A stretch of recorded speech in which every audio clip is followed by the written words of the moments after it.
We're going to get started on part 4 of this video. We have the cylinder heads right there. We have our rocker gear right here. So basically what we have is some brand new Engine Tech rocker arms. These are ERK 1868. We got some brand new push rods. We got brand new lifters. And we have brand new head bolts. So let's get started.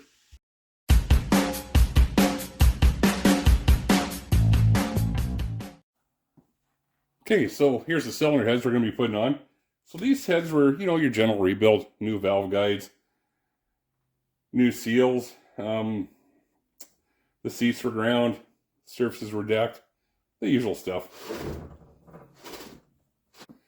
So I'm just going to blow those off and clean them up a little bit. They've been sitting in the bags for a little while, and we'll get those set on. Okay, when we install our head gasket, I guess it's pretty obvious. We just want the deck to be clean. Because every engine varies, always check the head gasket to see if it has this side up on it. This one doesn't, but you could run into one that does. So it's always good to have that. And hey, look, we have no dowel pins. So let's start that all over again.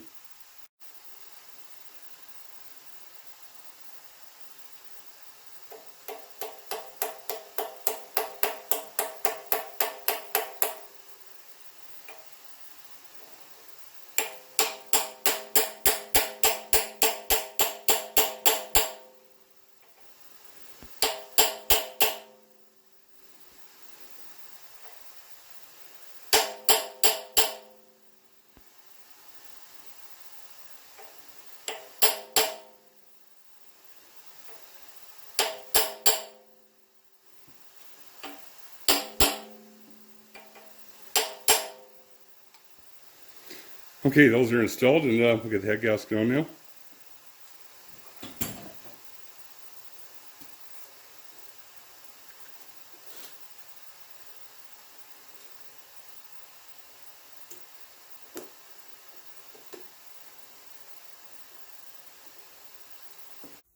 Okay, so we have our head gaskets on. We have our dowels in the block for the cylinder heads. All right. The only other thing I wanted to decide is what side was the driver's side, what side was the passenger side. The one with the missing temperature gauge sender. That'd be your gauge sender on a TBI. So that's on your driver's side front. So this will be the driver's side cylinder head here. This will be the passenger side. It's blocked off. Now, if you make a mistake, you can usually switch those around. Sometimes these can be really hard to get out.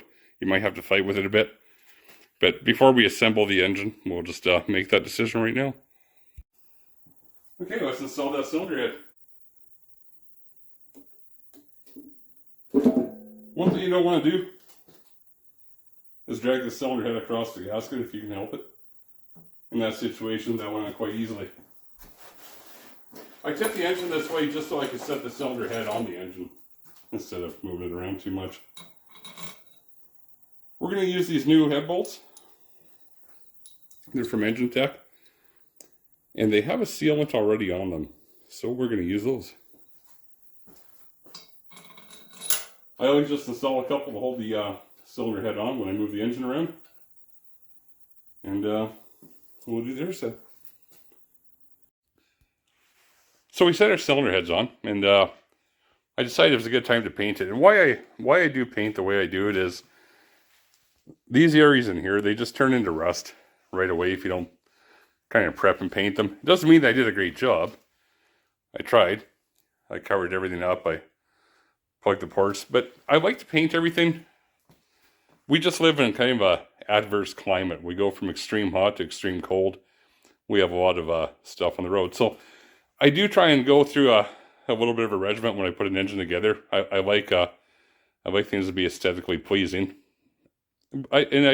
It slows me down a little bit just so I can concentrate on what I've done and what I have to do next, and just try and do a good job on every one. It doesn't matter if they're stock, and it doesn't matter if they make 300, 400, 500, 600 horsepower. I like to treat them all kind of the same way. I painted up in as well along in there. So you always have these areas in here that aren't going to be painted. I'm going to be glass beading the intake manifold and leaving it in aluminum. So we did that as well. But let's get these head bolts in. Okay, as we just recently covered, we've installed the cylinder heads. I set the intake manifold and valve covers on in order to paint the engine real quick. One of the reasons I want to do that, we're going to add a little bit of oil to each one of these surfaces here. So we have just have a little bit of lubricant when we go to torque down the cylinder head bolts. The other thing I want to point out is we have 3 different lengths of cylinder head bolts. We have the short ones, which are the 8 along the bottom. Okay. We have these. We have 7 of these long ones per side. And that's 1, 2, 3, 4, 5, 6, 7. Then we have these slightly shorter than the long ones, and they go on each end underneath the valve cover. Okay. So keep that in mind when you're putting yours together. I've given it a lot of thought about how I wanted to explain this to everybody. A lot of people use the right stuff for maybe ultra black, Loctite or Permatex number 2. We have aviation gasket maker, thread sealant. Everybody has a different way they want to install the head bolts. These are, for the most part, not blind holes. I think almost every one of these is open, which means they go into coolant, unlike other engines that actually have blind holes, which they don't go through to anything. And a lot of people worry about leaks, hence the sealant and everything everybody uses on head bolts. I buy these from Engine Tech. I mean, you can get them from Felpro or General Motors. They just have a sealant on them already. They look like they're a hard sealant, but they're very pliable. I mean, you can just touch them and they're pliable. Well, they seem to be anyway. Yeah, they are. And these will work just fine. I mean, a lot of engine builders use them. General Motors uses them. They're fine. But if you're worried about it, like some people are that buy these, they actually take these out of the bag and grind all this or wire brush all this off and use a sealant. That's fine. I'm only giving you tips and tricks what you can do. If you can do it, if you have a different way of doing it and it's something that you're more comfortable with or that you've been taught that's better than the way I'm doing it, please do it that way. This is just a guide. I am not telling anybody what to do. I'm simply just providing a guide for people assembling their engines. If you have aftermarket cylinder head bolts like ARP, you need to follow their recommended instructions. You need to use their lube, their specs, and do it the way they tell you to do it. Anything that we do should be manufacturer instructions, right? This is what GM's selling today, and this is what we're going to do. Even though these aren't GMs, these are Engine Tech. So we're going to dab some oil on each one of these. So when we torque them down, we have a little bit of oil in between the bottom of the bolt and the cylinder head. We'll run them all in. We'll do initial torque to 30, and then we'll do finishing torque to 65.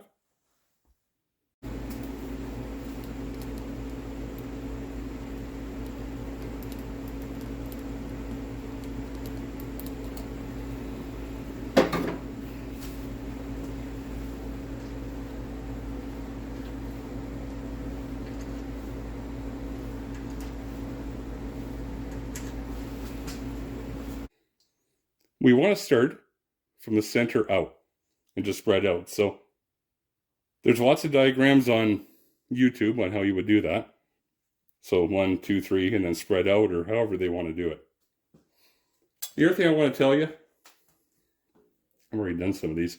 I don't think I've done this one. When you do this, you just want to do it on one pull. We're going to go to 30, one pull, stop. If you keep trying to do increments, you could throw yourself off. So just one pull, each one, and carry on. So we're torqued up to 30 foot-pounds. Like I said, center. 1, 2, 3, 4, 5, 6, 7. Or how you want to read on the internet. Okay. You can either mark each one with a yellow marker. I count out. So there's 17 head bolts, so I just count out 17. If I've lost count along the way, I know I made a mistake. But you can mark these if you like. Get a white marker, yellow marker, whatever. Whatever makes you comfortable. All right. I'm going to torque this, or pardon me, I'm going to put bolts on the other side. So we're going to torque these cylinder heads down now. Hey, there, the heater shut off. As we were talking about before, it's 65 pounds, and we want to go from the center 1, 2, 3, 4, 5, 6, 7, 8, 9, out to the end. There's 17, right?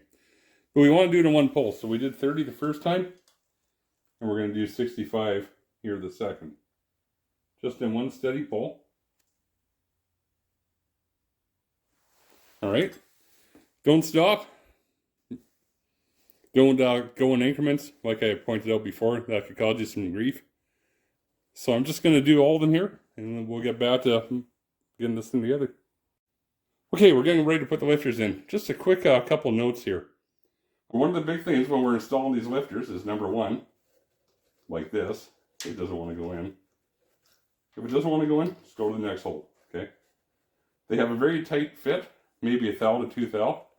And what's really important, not only is it do they move, do they spin good, okay? Because these things are rotating all the time. So keep that in mind. So you want to put them in, like I say. Make sure the lifter is absolutely clean. Okay, give it a wipe down. I use lacquer thinner. Make sure a spring clip's in there. It'll make a little bit of noise. You may or may not be able to push it. Again, these ones push a little bit. Make sure the bottom's clean. Put a little bit of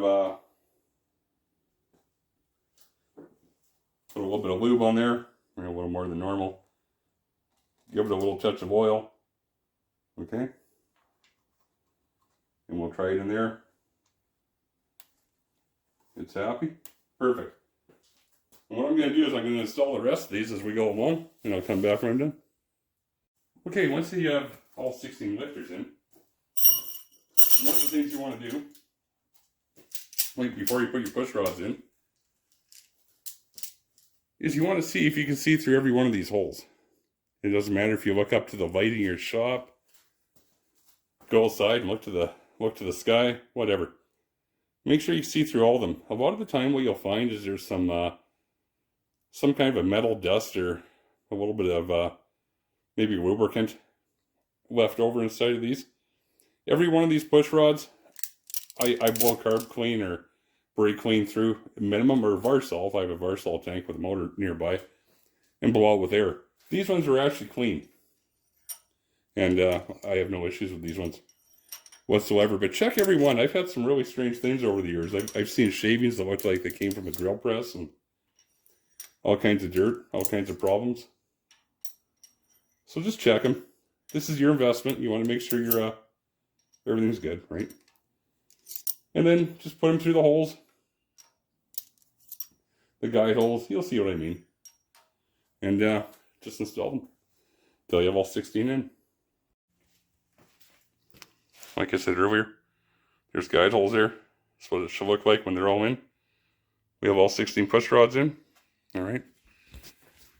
Now we'll put rocker arms on, and we'll go through a process with these where I use an assembly lube and I use oil. So let's get these rockers cleaned up. We'll set them on and we'll start with that process. So we just put in the 16 push rods.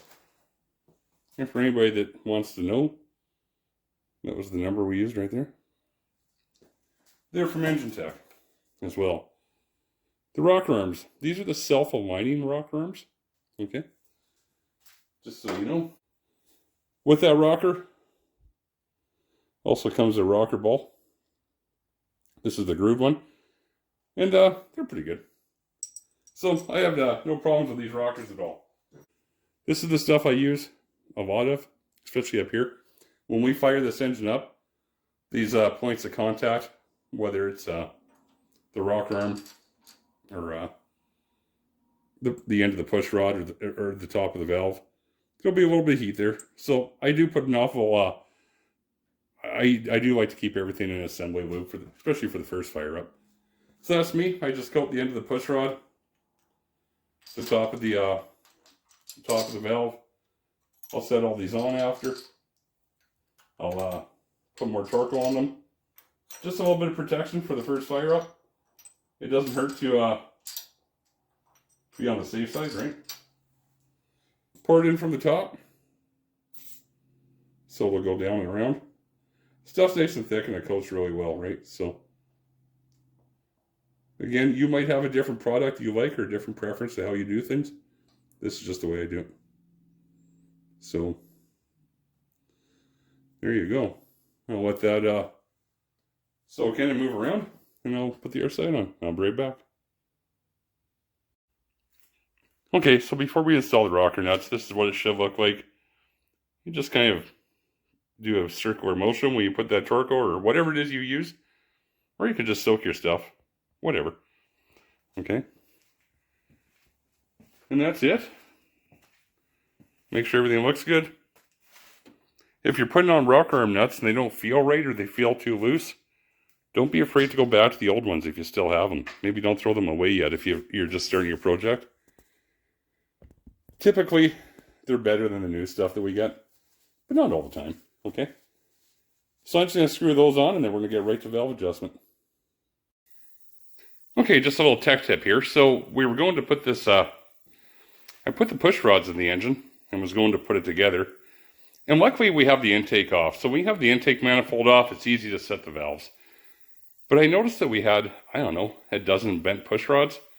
So we're just going to go through a quick little check here and find some straight ones. These were new out of the box as well. So I guess the moral of this is always check your push rods. You can't trust everything out of the box. And in this situation, it kind of got to me, but it's not a big deal. We got more boxes here, and we'll find some straight ones and we'll get them in there. Let's go see if we can find some straight ones here. Okay, so this is kind of the best way I have to show you guys. But here's a couple that came out of it. You can see that push rod's bent. It won't even roll by itself.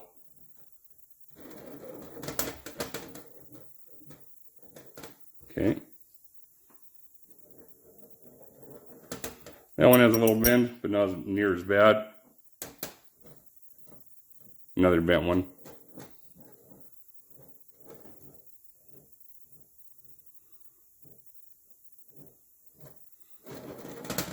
Oops, sorry.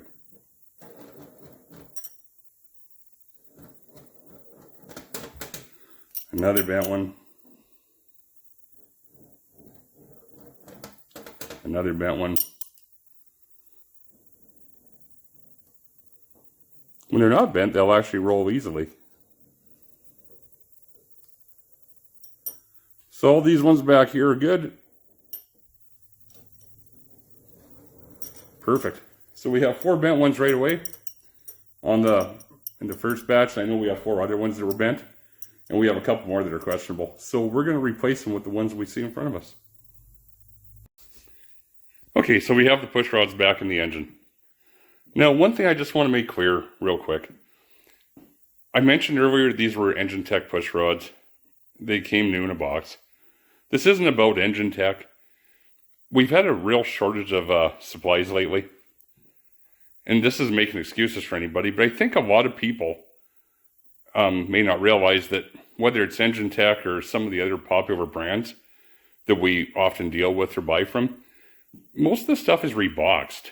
So those push rods could easily end up in push rod boxes coming from different companies. I believe Engine Tech reboxes a lot of stuff they buy in bulk. I'm sure they would be happy to send me a couple new sets, such as Rock Auto as well. I bought from Rock Auto, and I think that's where they came from, actually. And I'm not worried about it. I'm sure somebody will take care of it, and it'll be fine.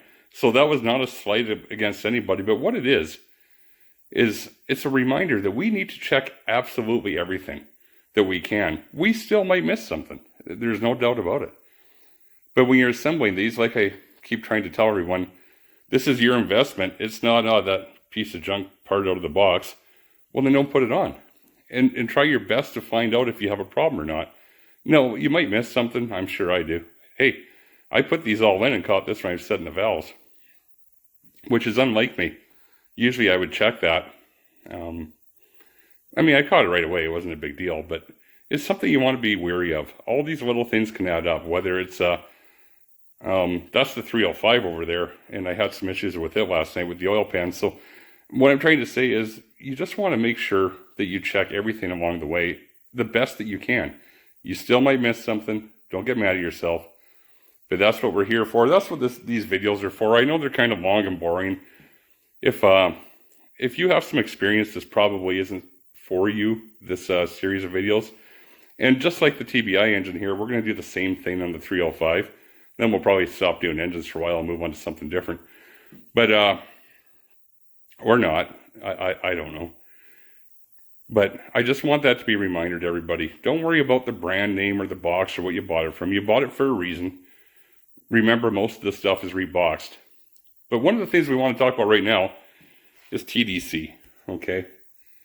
And the reason I want to talk about TDC is there's a lot of misconceptions when it comes to this. I need to get this exactly in the right spot. And I want to show everybody something here. So you can check TDC 3 different ways, and we can do all 3 of them if you like. Most people will spin the engine over clockwise, like rotation if you're standing in front of it. And they'll put their finger in the spark plug hole. And, you know, it'll make a little popping noise when it's when it comes back up.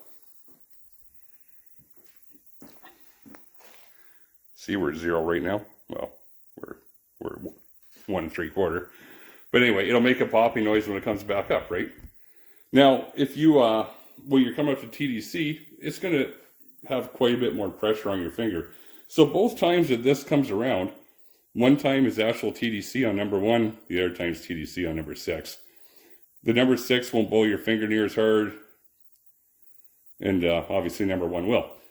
The other way you can tell, if you're number 1, and I'll just do this real quick. Actually, I'll just go through the whole motion real quick.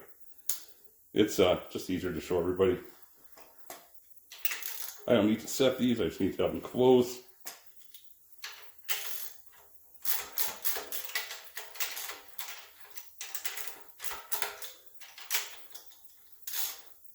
Okay, so if we just do what we're talking about here,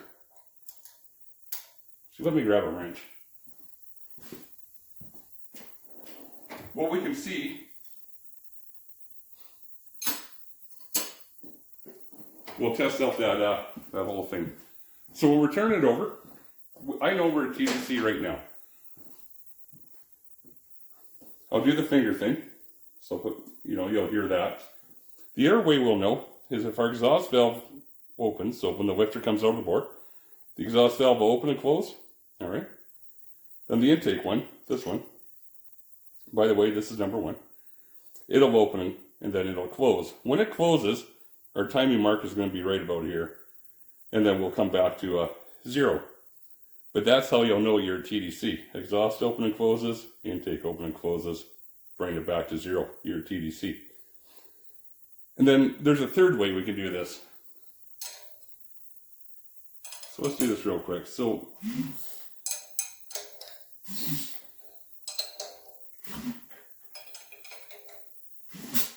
there's a little puff there when it came around. So here's the mark is coming around to 0. We had a little puff.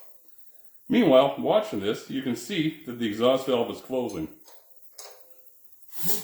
Okay. Now watch the intake. The intake is coming up.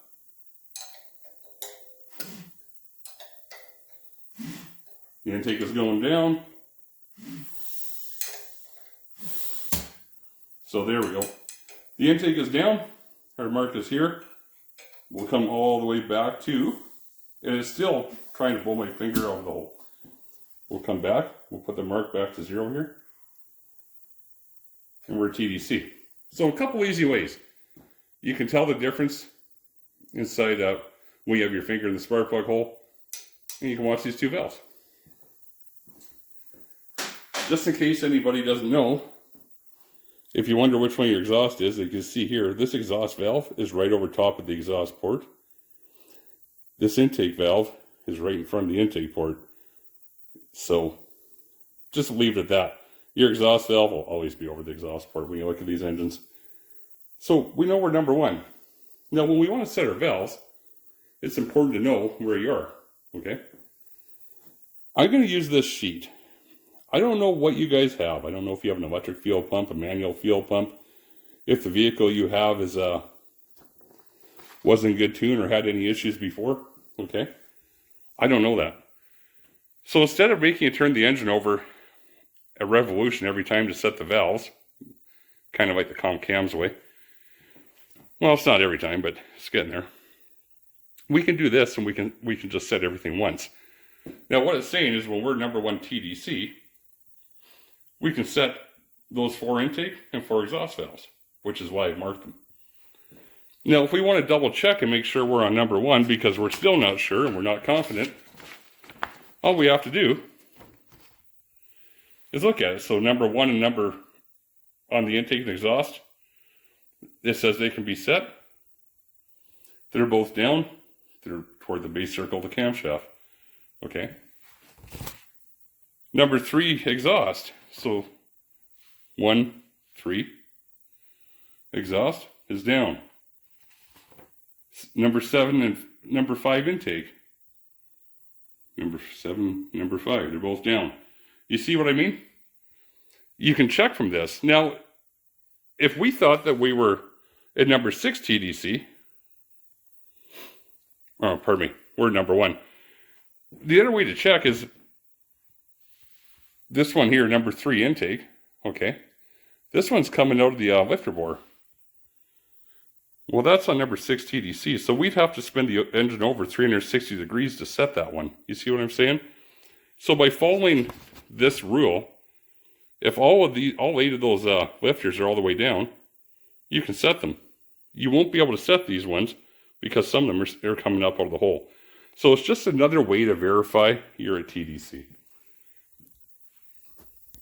I hope that helped. It's kind of long-winded. I apologize for that.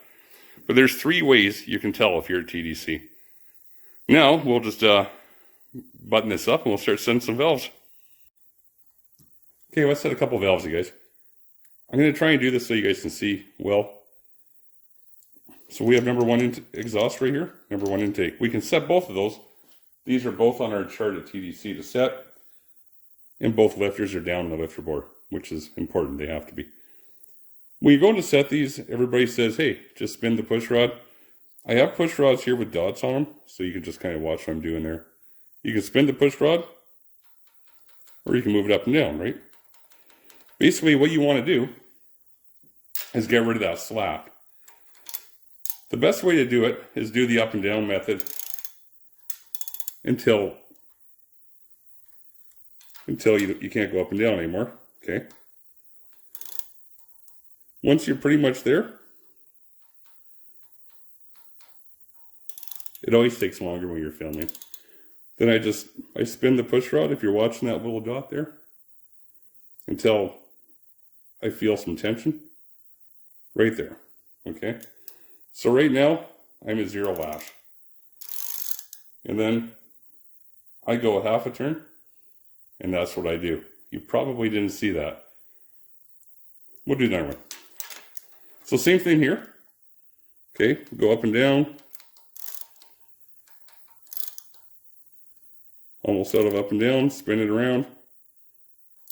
Now, one of the things you want to be careful of, if you have your socket deep on the rocker, sometimes it'll catch the rocker, and you'll think you're 0 lash, but you're not.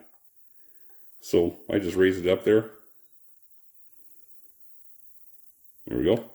0. If I want to double check, I'll just back it off a little bit. Yeah, that was right. So 0. So again, if you can see that, we'll go this way. So let's go from 9 o'clock to 3 o'clock, half a turn. These 2 are set. Okay. I'm going to set the rest of these. Well, we could do number 3 exhaust because they're standing right here. So here's number 3 exhaust, 1, 3, 5, 7. Remember that? They're all numbered. We'll just do that one more time. I know you're probably rolling your eyes, but it's a good way to learn. Just oops,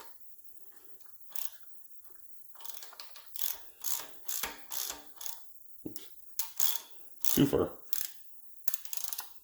And that might happen too. All right. We're 0 lash. Let's go from 3 o'clock to 9 o'clock.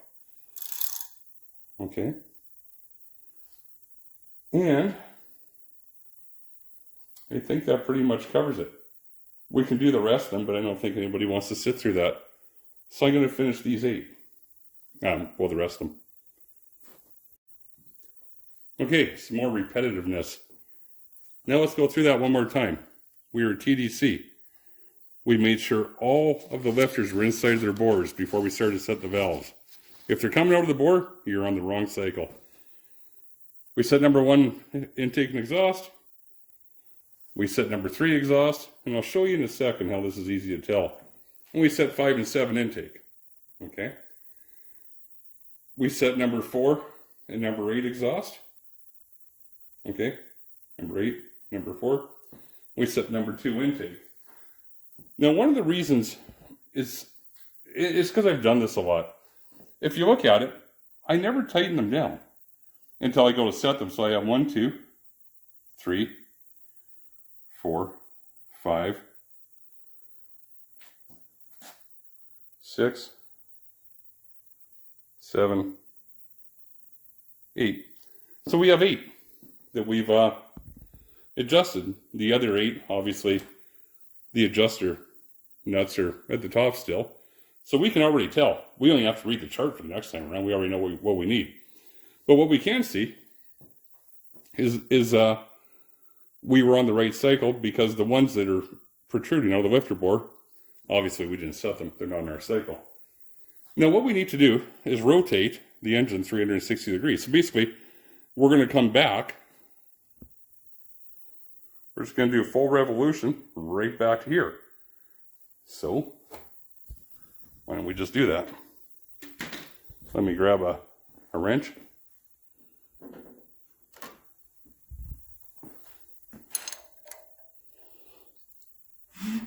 Just trying to make this easy for people that don't quite get it.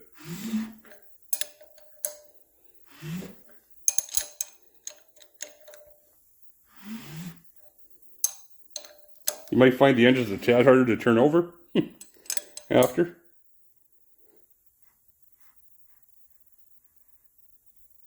All right. Now we went 360 degrees. And now we'll see that the ones we want to set are all down. It's number 3 intake. As you see there, it's in the bore.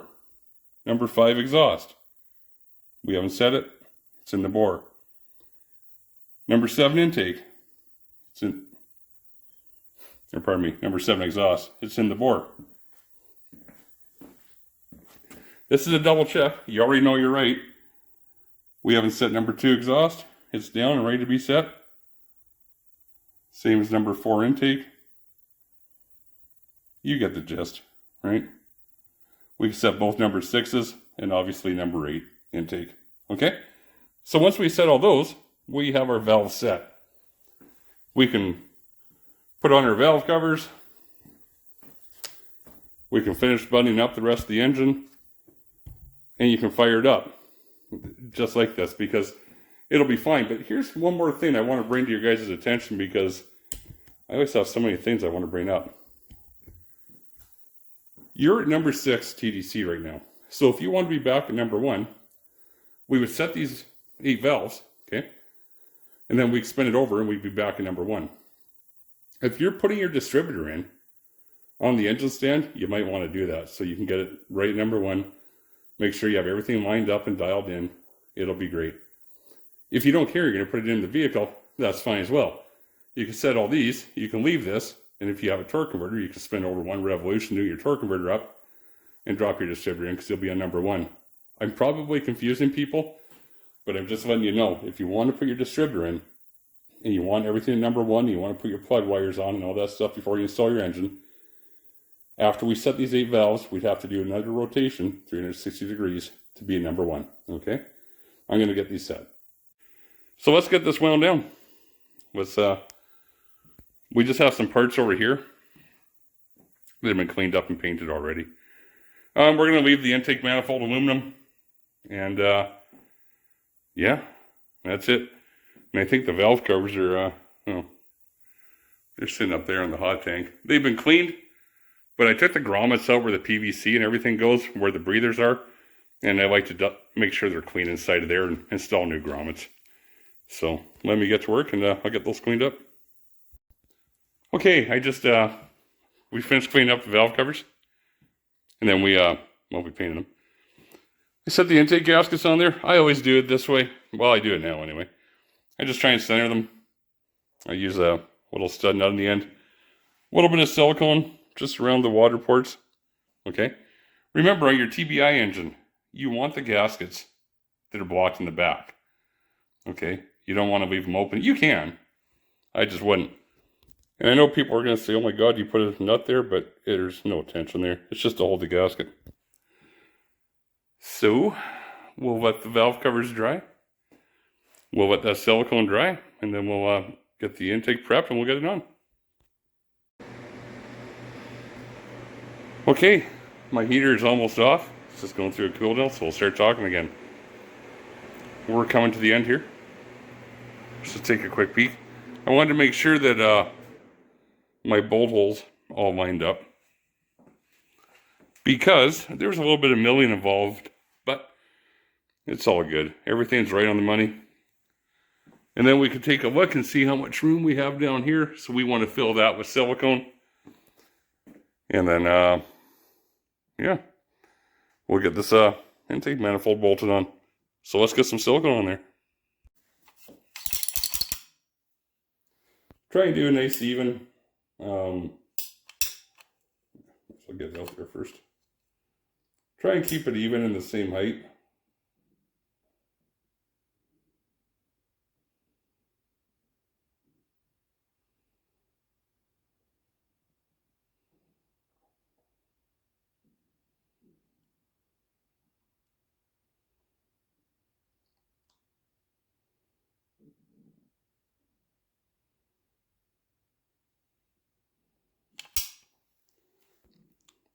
Looks pretty close. And to the back.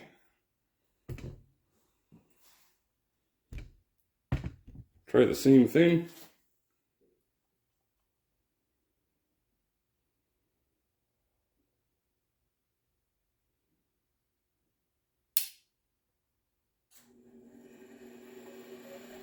Just in time for the heater.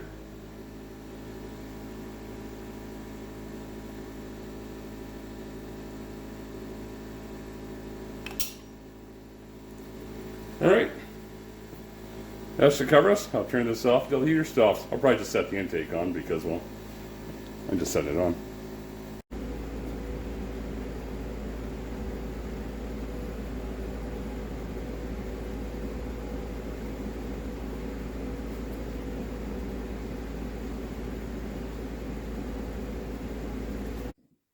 Okay, well, let's get started here. So what we're going to do, as we talked earlier about using sealers and stuff on bolts. So, because our center bolts here go into the lifter galley, we're going to put some ultra black on them, okay? Sorry, you can't see the camera.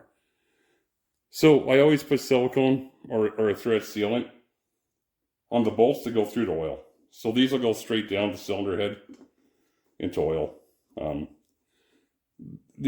These bolts pass all the way through into the lifter valve is what I'm trying to say. So we'll put some sealant on those. And then we'll do the same on the other side in the center. The only ones that really don't pass through are the end ones, for the most part. So you may find yourself doing this for everything but the end ones.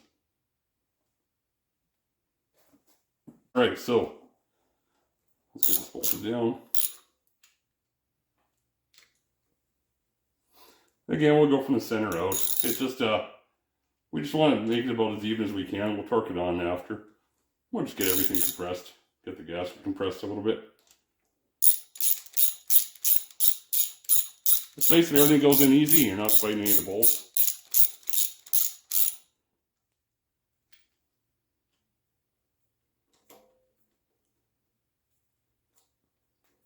So yeah, just do a crisscross pattern or whatever you find on the internet. And let's do this one.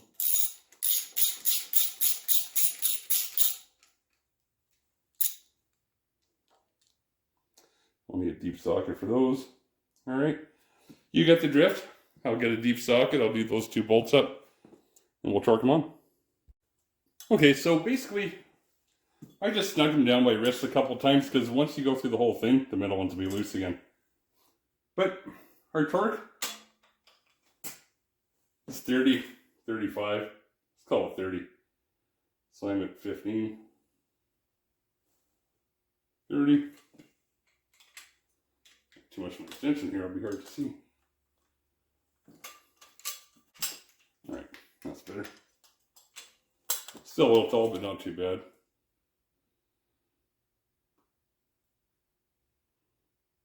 You're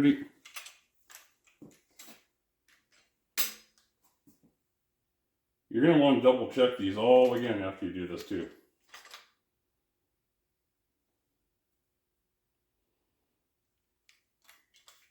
Alright, heater's off.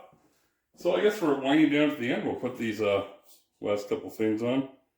We have one valve cover left. And we'll put on this thing in the intake manifold. And yes, I use a little bit of thread sealer. I don't really need to, I just do. I like to make sure there's no leaks and no problems whenever these things fire up. And it only takes an extra second or two, right? Alright, we just tightened up that last valve cover. This is the end of the road for this engine, as far as I know at this point. If it sells, I hope I see it again, or at least get the opportunity to be there for the fire up. If not, and if we buy a vehicle, or we end up with a vehicle, we can put it in. It'll be good. We'll throw on some mounts, and we'll fix the exhaust manifolds, throw some plugs and a distributor and stuff in it, and we'll do the swap ourselves and fire it up and run it in. That'd be great. I'd really like to be able to do that. As far as the engine goes, you guys, I just want to say how much I appreciate everybody watching that first video. I mean, I think it has 205,000 views. And I can't thank everybody enough. I mean, it's great that people watch it. Not a lot of people watching the assembly stuff, but it takes time, and I realize that, and things go in stages. Plus, there's some gaps in there for how long it takes me to get videos out. But I work out of town quite a bit, and there's other things I have going on all the time, but I will be around more. And I'm hoping to put some more videos out. So anybody that's watched and liked any of this stuff, hopefully you continue to watch. Yeah, that's about it. If you have any questions about this thing, anything you want to know about it, send me a message. I'd be happy to answer anything. I did not buy a master build kit, just so you know. A lot of people ask about that.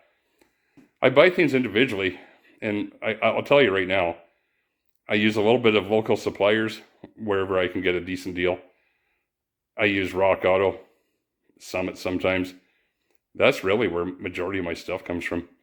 So they don't really offer kits. Summit does, but I like to split things up. I like things to be a certain way, and I like certain parts. But I'll help anybody out that wants a hand with that. I don't have any affiliates right now, so I just don't list anything down, but I can list stuff down even without it. It doesn't really matter. And yeah, that's about it. So again, I really appreciate all the views and support, and thank you very much. And if you've looked at the channel at all, you'll know that this 305 is the next build. And just so I don't bore anybody too much, it's going to be very similar to this build. So it's probably going to be a long drawn out process. I know it's going to be the same thing over again, but I don't know how else to do it. I mean, I guess I could throw it together and do a time lapse and do it in 20 minutes, but I don't really want to do that. One of the nice things about doing this is people get to watch and learn. So whether you have that old hot rod in your garage that you haven't worked on for 20 years, or if you want to tackle a job and you're afraid to, I try and make these videos so if you don't understand, you can reach out to me and I'll help you out. I try and include as much information as I can so it's easy for people to understand. Sometimes I probably talk too much, like, right now. But with this engine, we'll be doing the install. So the car hasn't run in like 30 or 31 years or something like that, or 29 years. So the car will come here and we're going to go through the transmission. Obviously, we're going through the engine. We'll get the fuel tank lined, the usual stuff, brake lines and everything else. So that'll be kind of a longer drawn out project. But because I want my garage back, it's going to happen faster than usual. And this engine, like I say, we'll see where we go. If it leaves here, hey, it was great to be able to share this build with you guys. And if we get the opportunity to do something with it, I would absolutely love that. So stay tuned. And again, thank you for all the support.